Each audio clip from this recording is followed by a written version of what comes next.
بعض اوقات قرآن خوانی وغیرہ ہوتی ہے تو کچھ سپارے رہ جاتے ہیں، یہ کون پڑھے گا؟ تو یہ کوئی ضروری نہیں ہے کہ آپ اگر قرآن خوانی کروا رہے ہیں تو پورا قرآن ختم کر کے اس کا ثواب ہی ایصال کرنا واجب ہے۔ چند سپارے رہ گئے تو سارے کے سارے گناہگار ہوں گے، لہذا لازم ہے کہ وہ سپارے پڑھ کر بھی کریں۔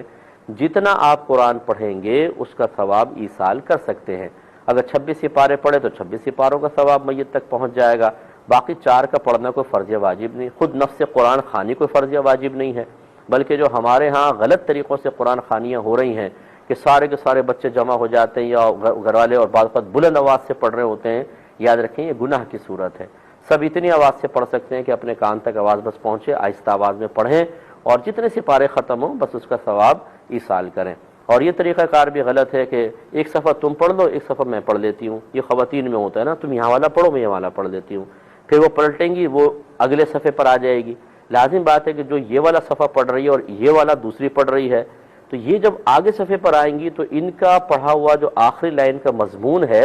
وہ اس صفحے سے نہیں ملے گا بلکہ اس سے اگلے والے صفحے سے ملے گا، اور ہو سکتا ہے وہ مضامین ایسے آپس میں ٹکرا رہے ہوں کہ خدا نخواستہ کفر بھی لازم آ سکتا ہے۔ مثلا اللہ تعالیٰ